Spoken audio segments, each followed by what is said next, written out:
Hindi naiwasan ni Senador Nancy Binay na maalala ang iringan ng Makati at Taguig kaugnay ng pag-usisa ngayon sa ipinatatayong new Senate building.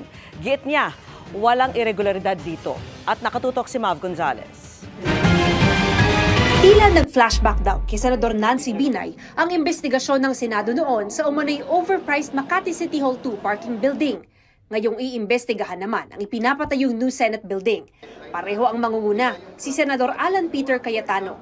Naungkat pati lokal na politika sa Makati na balwarte ng mga Binay at Taguig na balwarte ng mga Cayetano.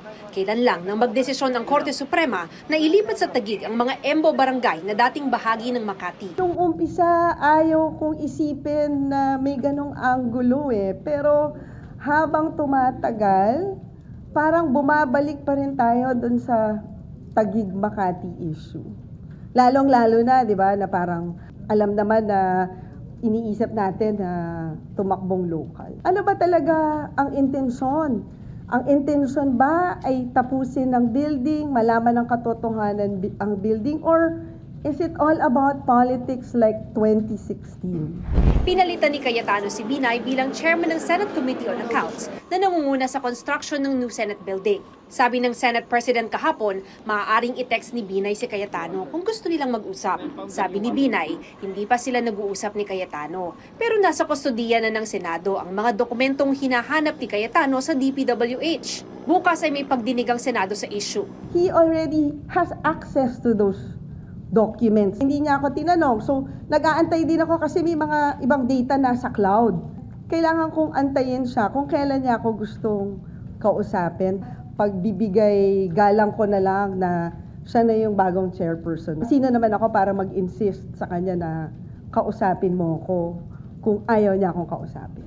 Giit ni Binay, walang irregularidad sa ipinapatayong gusali at ilang beses siyang nag-briefing kaugnay nito sa mga senador kabilang kay Senate President Chis Escudero. Pero absent umano si Cayetano sa briefing. Dagdag ni Binay, may mga nagpapakalat ng chismis tungkol sa grupo nila ni na dating Senate President Juan Miguel Zubiri pero tumanggi siyang pangalanan nito. Ang masakit, patalikod niya kaming sinasaksak. Si Senator. Isipin niya na lang kung sino sa kanilang dalawa. Lalo lang daw madedelay ang delayed ng pagtapos sa new Senate building dahil sa mga bagay na hindi pa dinedesisyonan ni Cayetano. Meron kasing kailangan i-resolve dun sa building na hindi matutuloy, hindi makaka-full blast dun sa construction kasi may mga issues na kailangan i-resolve nung bagong chairperson. But hindi nga niya inaalam kung ano yon or so talagang madedelay. Kinukuhanan pa namin ng pahayag si Cayetano pero wala pa siyang tugon. Para sa GMA Integrated News, Mav Gonzalez, nakatutok, 24 oras.